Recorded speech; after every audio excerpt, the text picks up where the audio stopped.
Welcome to Awakening and Relating.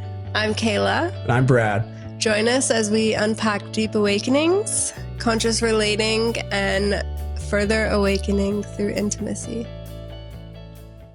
What tools are beneficial and can you use that will help you deepen into your awakening experience? The Awakening Toolkit. Yes. The Awakening Toolkit. So what's in it? How do you use it? Who's it good for? Mm-hmm. Okay. And we have a good perspectives on it because we are really the opposites. Yeah. So I feel like this is going to be well-rounded. I think it's going to be a good episode. Okay. Yeah. So today we're talking about the Awakening Toolkit. Yeah. All right. For most people out there that are watching our videos, they've likely had some level of awakening, right? I mean, somebody might be watching this who's just... On accident. Yeah, on accident. And great. Thanks for joining us. But, you know, as you awaken, you notice along the path that certain things seem to work well and then they fade, you know, in their usefulness. And there's a lot of good foundational tools, and we'll talk about that. There's some things that are a little less known about. We'll talk about that. You have some good practices that I want to get into. And, you know, these things, as you awaken more deeply, the ego up levels, things, your ability to use these tools successfully kind of changes sometimes. And so we have to be, like, the awakening process is a destructive process by nature, right? The old that I thought I was this is falling away. And so how do you navigate, you know, as this, there's all these stages really that come up, like confusion, loneliness, a sense of disconnectedness, right? Although you're connected more to source, or at least it feels like that, than ever before, you know, sometimes you need different practices and modalities to help foster the connection, right? And so that's what we're talking about today.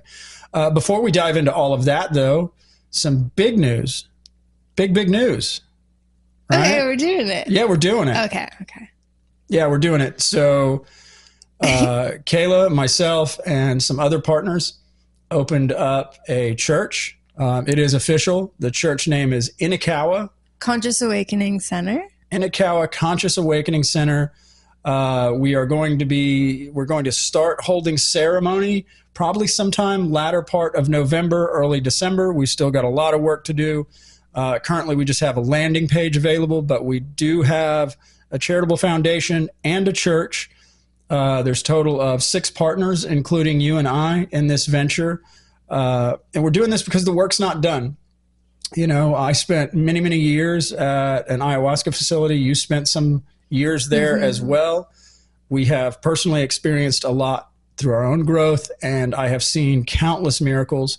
And I want to keep providing that type of safe environment for people to awaken to the deepest truth of who they really are. So we're really excited. I'm pumped. Lots and lots of work to do, but totally pumped. Yeah, I'm really excited too because we get to hit like so many different areas of like the awakening experience, deeper than just plant medicine, but also kind of like give everyone this toolkit. Yeah. Of how to continue deepening on their own every day.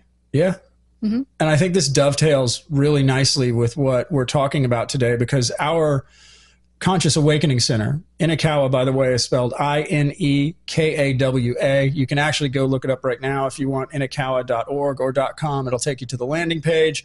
It's a little rudimentary right now, but over the course of the next few weeks, we'll be putting the scheduling app on there, and people can start to schedule for ceremony, and we'll keep you posted. But the reason, you know, I think this dovetails so well is that what we're attempting to do with our center, which I think is different than some of the other folks, because there are a lot of churches coming up since, you know, the dissolution of SoulQuest. And I think this is a great thing. The modalities of working with plants is going to spread. But what we're trying to do specifically is give people the tools to further their awakening through more than just sitting with ayahuasca. right? Ayahuasca is a wonderful tool. It's phenomenal. It loosens you up and makes you susceptible to the awakening process, maybe sooner than would have occurred if you did not sit with ayahuasca. But there are other things that are super useful for males, for females, or for just humans in general. Super, super useful for helping maintain that deep connection to source, to creator, and also allowing for that to deepen. And so for what we're trying to do with our podcast and with the Awakening Center itself is provide the type of support and the tools required so that you can awaken to your deepest truth and start to set yourself free from all the suffering of the human ego structure in the mind, right? So I think we've discussed already some of the modalities we intend to provide are going to be things like breath work, yoga, meditation, qigong, sound baths, and teach people how to, once they leave our facility, to continue to leverage these practices to stay connected. Yeah. And then I come in with the juicy feminine sexuality pleasure aspects of it. Yeah, absolutely. And I can't wait it's to gonna have be a awesome. space to do it all. Yeah, it's tough for what you do, like, because you provide an invaluable service to women. You know, I have seen some of the changes through some of the people that I've met. You know, and I've heard the reviews about the services that you do provide, and there is this. It's odd though, because the spaces that we work in. And just especially Western civilization kind of frowns at like sexuality is a closed door, behind closed doors. You don't talk about it. Hell, you don't even really teach your kids about it. Like the birds and the bees are like a myth. Yeah, so much conditioning, Right, taboos, programming. Mm-hmm. But we're going to get years. to offer some of that through the facility. And I think what you do is, like I said, the service that you provide women is invaluable, getting them in touch with who they are, getting them in touch and using, we talked about this in one of our earlier episodes, using pleasure as the candle flame, because you can narrow your focus in and shut out the stories of the mind while leveraging that focus. So we'll talk about more of that in this episode as well. But yeah, lots of great things going on. So super, super excited. Stay tuned. The church is in Akawa. We will be starting ceremony over the next couple of months. And hopefully have our own facility very soon as well. Yeah. Yeah. I'm so excited. Yeah. It's big stuff going on. Big stuff. So let's start with, what is then, Awakening Toolkit. And so if you've had some level of awakening, some experience, regardless of what it is, there are things that are very useful along the path to help foster. And that's really all you can do is just foster the process of awakening. Well, wait, let's back up. What does awakening mean? Let's talk about that. Yeah, let's start at the beginning. So awakening, in the terms that we're going to use, is the recognition that you and all of what is going on is so much more than just the voice in your head and the ability to maintain some sort of understanding through logic. Mm-hmm. What awakening really is, awakening to your true nature, is a disassembling of the constructs that make you believe you are this small, finite being that has somewhere to go, something to do, has wants, needs, and desires. And so the further you awaken, the further you go down this path, the more freedom you experience, the more you find yourself in a state of allowing. And when that starts to occur, emotions come and they go because they flow through you. Thoughts come and they go because they're moving through you, as opposed to getting stuck. And the further you awaken, the more freedom you experience, the less attached you become to. It's not that the emotions go away. It's not that the sensation of thought goes away, right? Or even pain in the body. It doesn't go away. You just take it a lot less seriously. And so you start to approach life from a space of joy and openness. And there's no longer this driving force inside of you that is pushing you towards expectations. And then when those expectations aren't met, then the suffering, right? Mm-hmm. And so you become you come to a space, and it ebbs and flows quite a bit. So let's be clear about that. Awakening is not just instant freedom and you're done.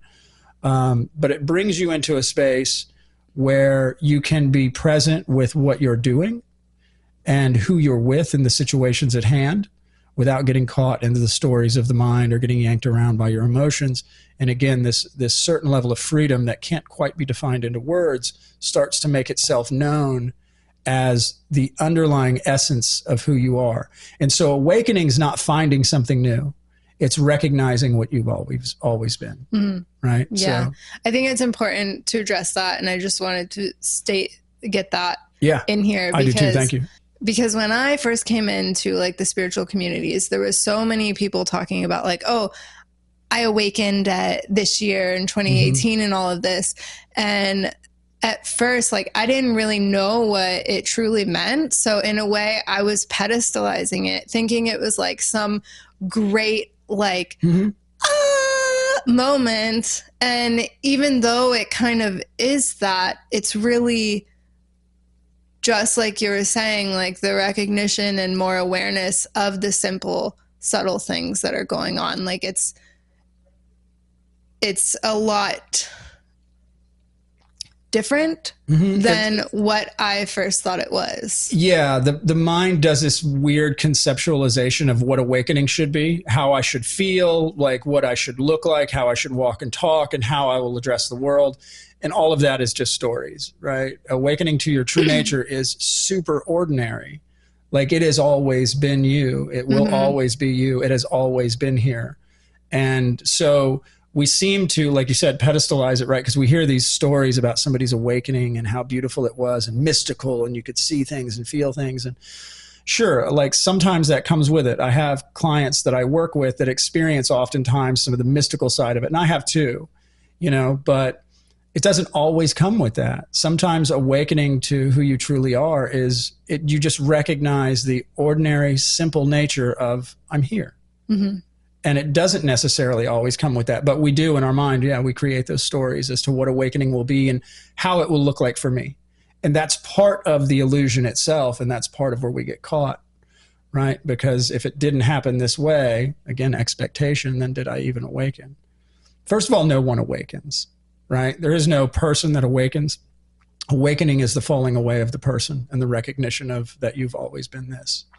And something I had sent you last night was a quote from someone that was talking about enlightenment happens on accident and practice makes you accident prone. Yes. Yeah. Yes. And so overall, even though we're having this episode giving you like sharing like a toolkit and tools to get there, really you can't do anything to get there. You got it. You cannot do anything to get it because you're already it.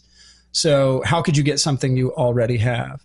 The way I've said that same thing before is that doing the work, doing the practices, getting involved with plant sacraments, it just makes you more susceptible to awakening, right? Like, and it kind of runs you over. It really does. It's not by your own doing. Certainly anybody who has experienced any level of awakening knows this already.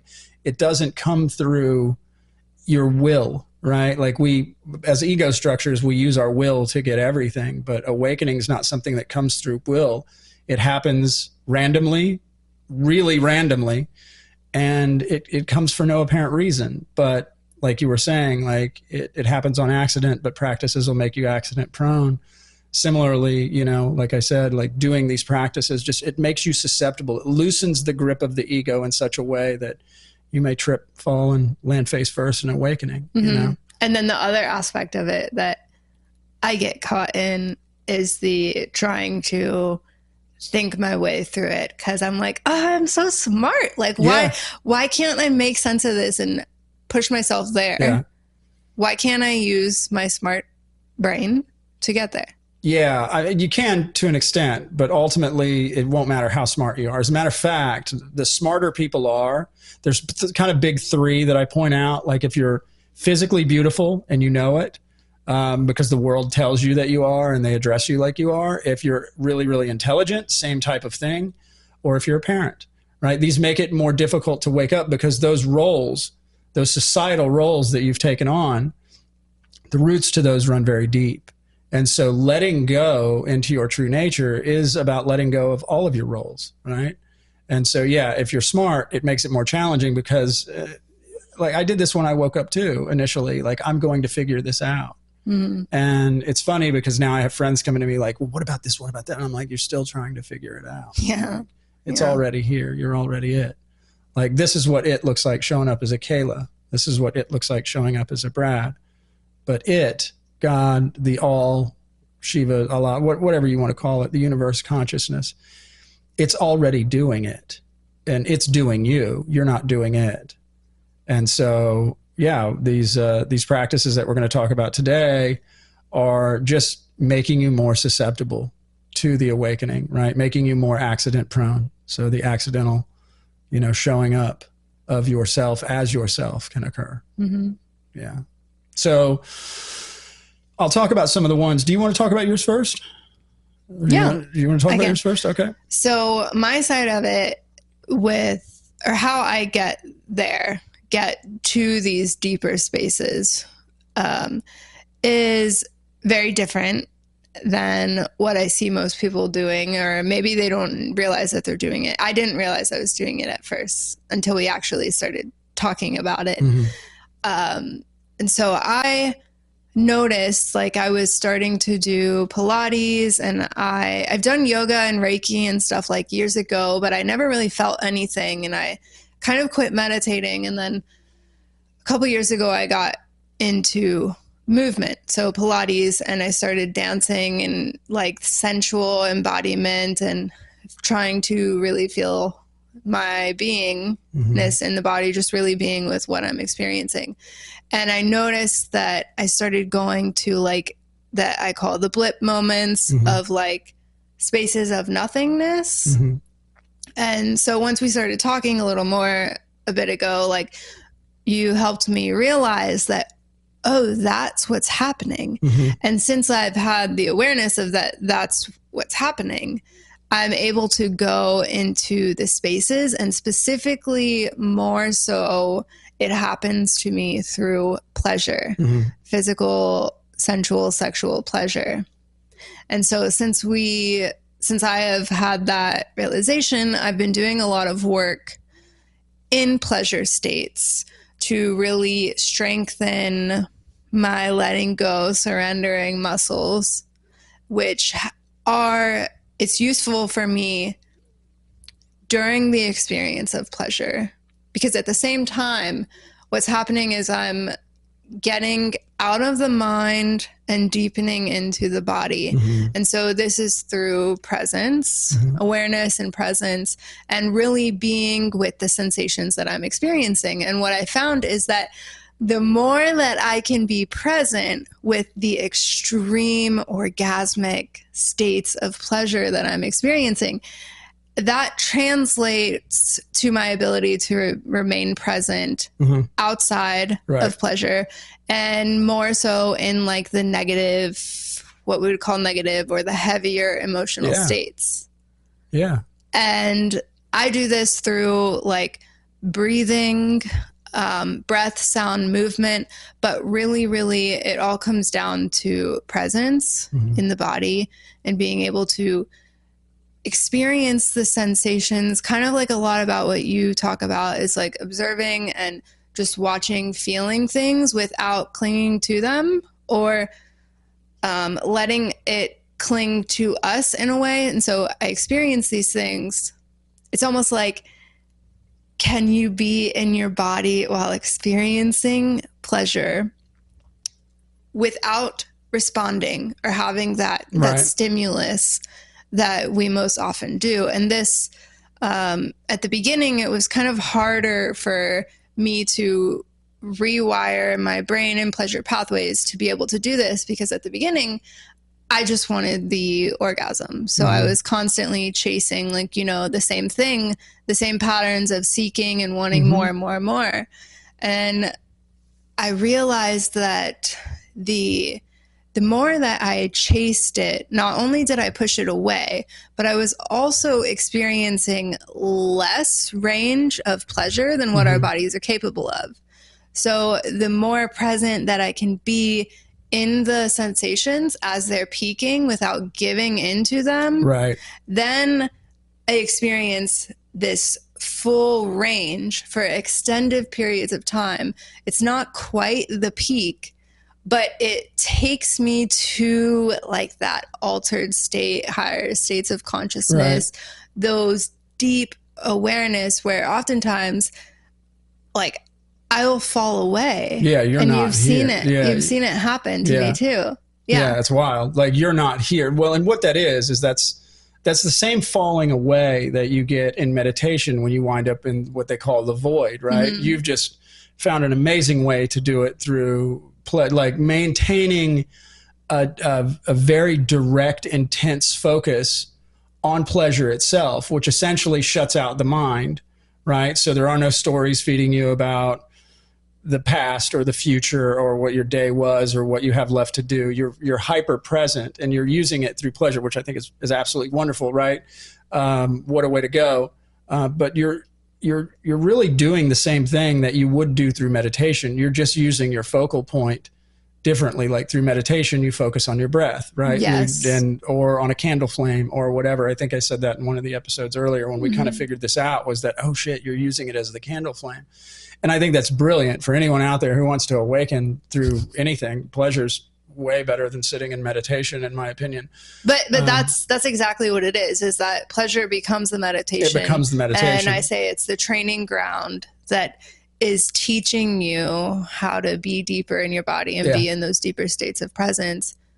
Yeah. Yeah. Because, I mean, it doesn't matter how you get there. And I think that's kind of the big thing about the toolkit that we want to share is there are as many ways to awaken as there are beings on this planet, right? So your awakening could come in a variety of ways. It can come through suffering. It can come through pleasure, physical pleasure. It can come through excruciating pain. I've seen people awaken through pain. It can come through meditative practices, through breath work, through yoga, through ice baths. It's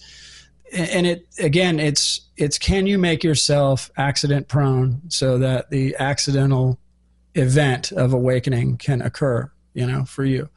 And so I think what you're doing and what you're helping women with is an invaluable service, especially in today's Western world where women are like, they're hyper masculine because of, their need to compete in the workplace and, they have to keep up with guys in sports and all this stuff to try to maintain relevance, but I think it's and men too, like there's this different way that we approach the world than what nature would have us. Right. And so, that being said, I think what you're doing and how you're offering your services to women that are in need of being reconnected with their feminine side and being able to use that reconnection to that divine feminine, to deepen into awakened states of present awareness is wonderful. I think it's great.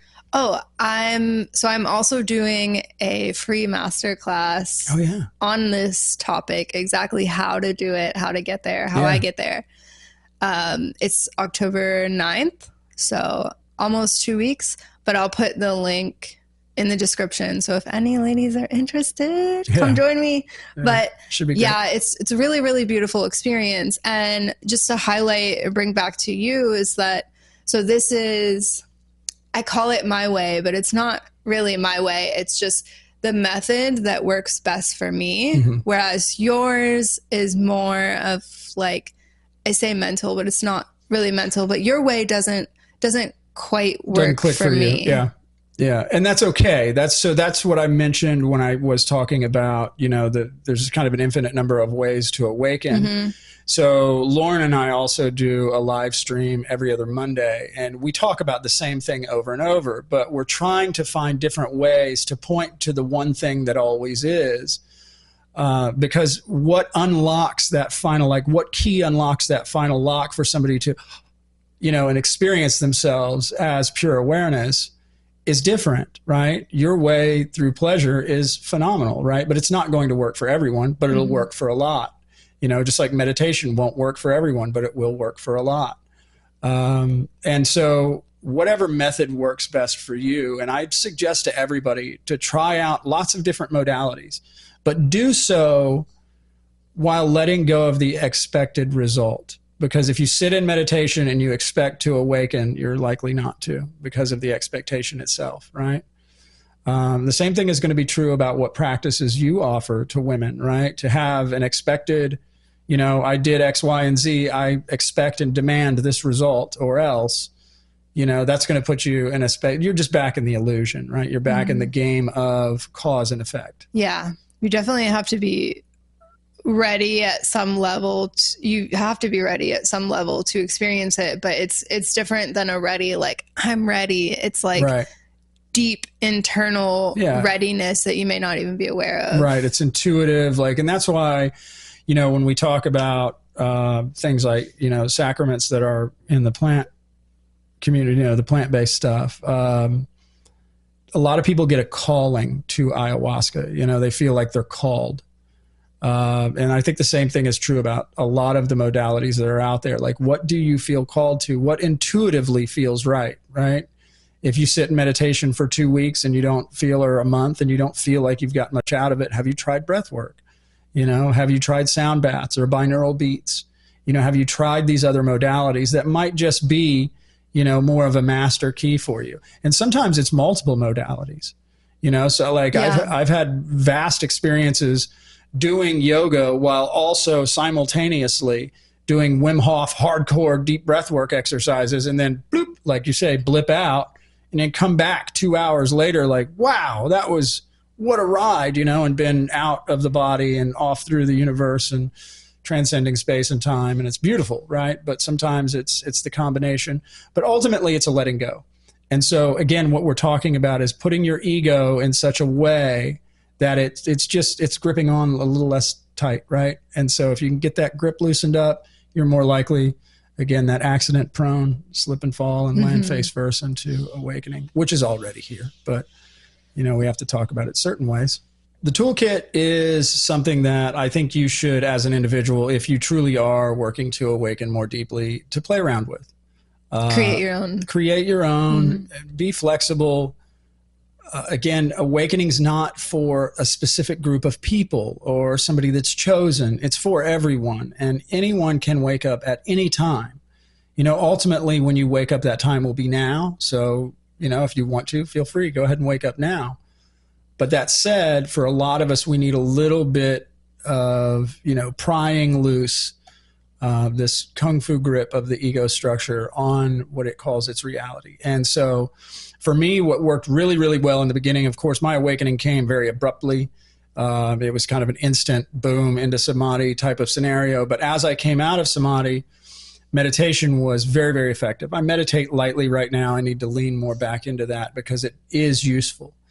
What you do when you're sitting in meditation, it's like when Ram Dass would talk about going and being with the guru, like spending time with the guru. You're just kind of hanging out, right? There's not an objective, right? So you just sit and you start following your breath, right? The thoughts come and you gently bring yourself back to the breath. You don't beat yourself up. You don't say, am I doing this right? What am I going to get out of it? You just bring yourself back to the breath. And after a certain period of time, you'll notice it starts to get a little quiet in there. And if you sit with it long enough, you'll generally wind up in the void. And in the void, there's still remnants of an ego structure, right? There's still thought that comes and goes, but it's very distant. But you can use meditation.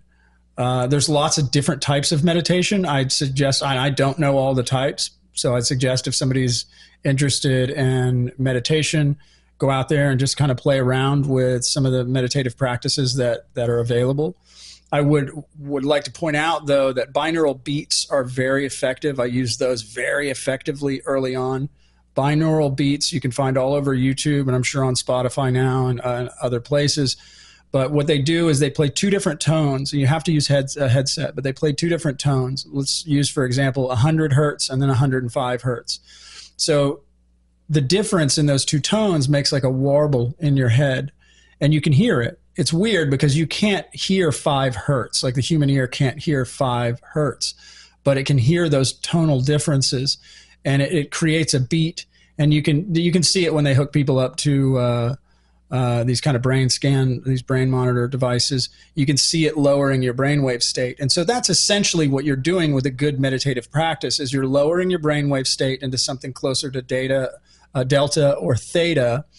And in those meditative states, there's not a lot of chatter in the mind, right? There's simply beingness. And that's what really, if you're going for a goal through meditation, it's that, right? To find yourself in that empty space. Still full somehow. It's full of consciousness, but it's not full of thoughts and emotions and a body. It's there and it's you. And so you can get to that through meditation. I would say use meditation, don't use it as a crutch. Yeah, don't use it as a crutch. A lot of these practices will wind up being crutches at some point while you're still in seeker mode, and that's okay. Seeker mode's fine. I'm still in it, I don't know, 3 or 4 days a week if I'm just trying to average things out, and then a couple, 2-3 days a week, I feel very connected, but it's an ebb and flow thing. So you got to be easy on yourself. Yeah. Something about that too is that not attaching to the specific practice or not attaching to that practice being your source of connection. Right. Because when I went for a period of time without doing my practices that I would do all the time that would get me there.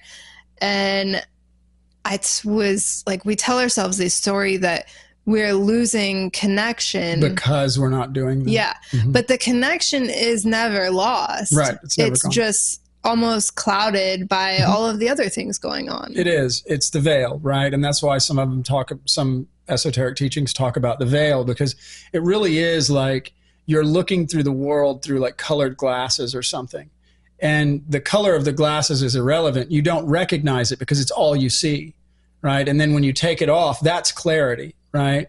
That's when you're seeing things for what they are. But yeah, the mind will wrap you up in stories like, oh, I'm not connected. I don't feel connected because I didn't do my practices. Well, some of that may be true, but the reality is it can never be lost, right? What we're pointing at can never be lost. So meditation's a big one. I would recommend trying all different types of meditation to see what works for you. Good meditation is just, you can lay down, but I generally fall asleep if I lay down.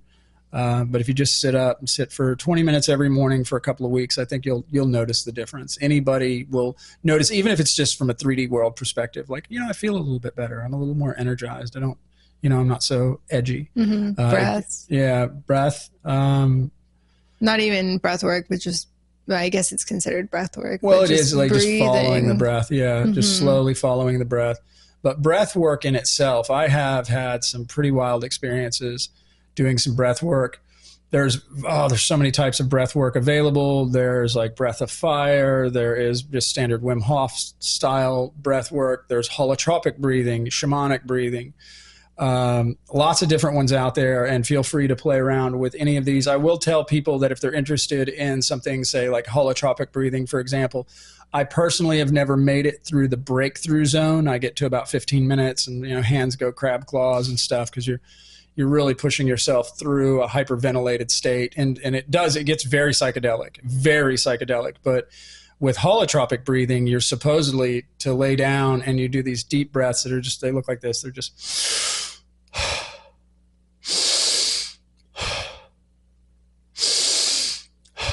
so similar to Wim Hof, but you're never pushing air out. You're just dropping it out. But if you do that for 3 hours, there's apparently these massive breakthroughs that can occur. I usually make it to about 15 minutes and kind of tap out. So I got a little work to do there. But I've had some pretty psychedelic experiences through breath work, especially some Wim Hof stuff, doing like 5 rounds. If you're not familiar, you can just look up Wim Hof. It's a very standard breathing technique. But and there's different ways to do like box breathing, and these like box breathing and stuff is very good for calming the nervous system, right? So like you breathe into a count of 6, like 1, 2, 3, 4, 5, 6. And then at the top you hold for 6, right? And then when you exhale, 1, 2, 3, 4, 5, 6. And then at the bottom you hold for 6. And that's called box breathing. Probably called something else too, but those are very, very useful. So, and you can combine breath work and meditation. Again, there are these sacred, mystical, old modalities that exist that have been around for thousands of years that I think are super useful. But, why not play around with some of them and see if by combining things you can go further, I think it's useful.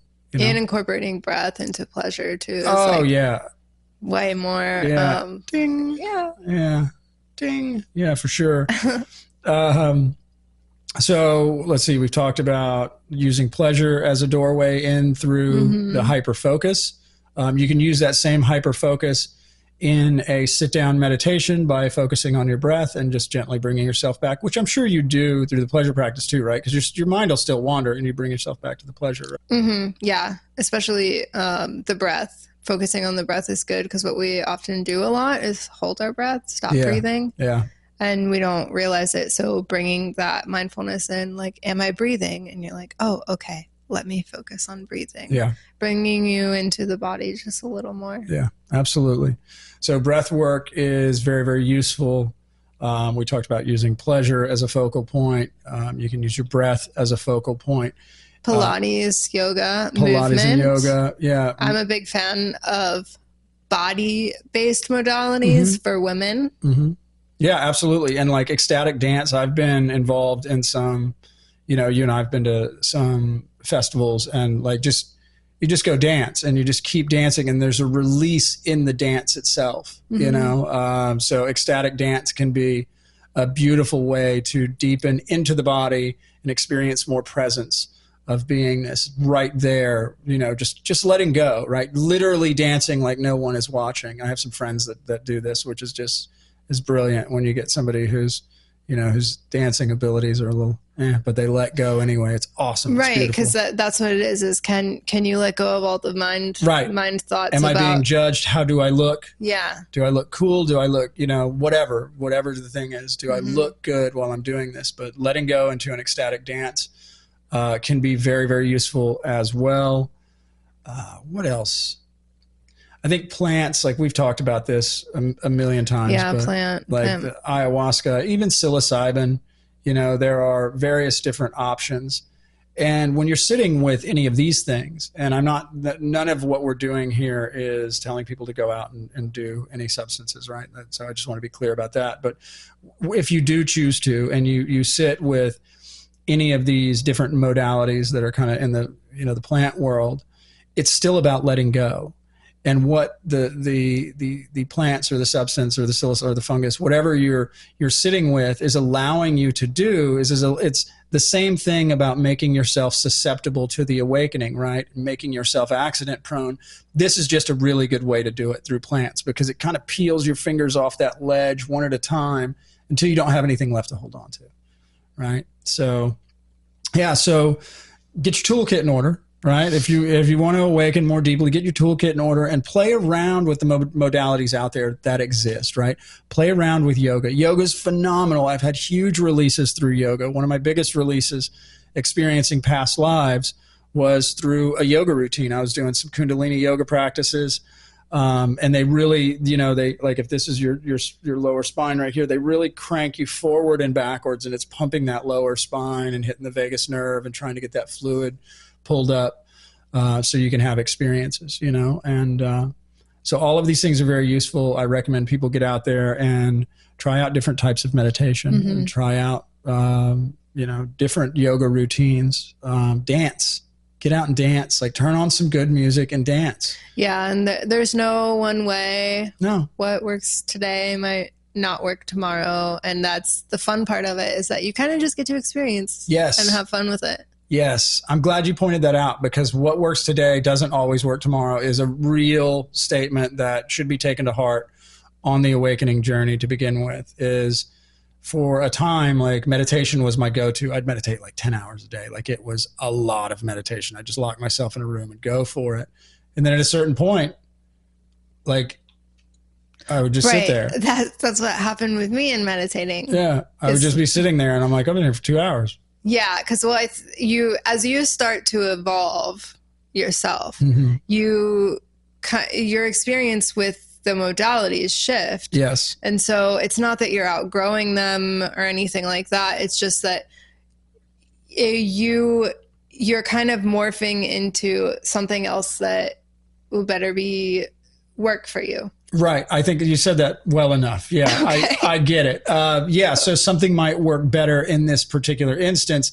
And so for me, the way I look at that is that, whatever the universe is experiencing through you, right? If you want to continue to awaken more deeply, it's time to shift the modality, right? Maybe trade one in for another or add something to it. Or sometimes it's okay to put the practices down for a while. I wouldn't say stop, but because it's okay to be human. Because what happens so commonly is that people get stuck in this healing phase or this spiritual growth phase that they're not actually experiencing what is going on right now. They're just trying to heal. Well, it's almost escapism, right? It's to an extent, right? Because I've seen this in some friends as well, like the inability to be present here now because of the next thing. But if you'll notice, that's the illusion itself. That's the ego structure. That's the trick of the mind, right? Like as soon as I go to my next retreat, as soon as I do my next ayahuasca journey, as soon as I figure out how to let go in meditation, as soon as, and that day will never come. Right. So be present with where you're at now. Leverage your tools and your awakening toolkit, your yogas, your meditations, your breath work, sitting with plants if that's what you choose to do, but continue to do them. I'm guilty of this as much as you are, as much as anybody is. You do them for a while and everything's going well and you feel deeply connected, and then something slips a little bit, and then our life gets busy, and oftentimes we set down the practice and we don't pick it back up right away. And it's worth it. It's worth it. It'll help keep you more rooted, more grounded, and it'll help you notice what's already here. Yeah. So Thanks for joining us on Awakening and Relating. please like, share, and subscribe. See you next week.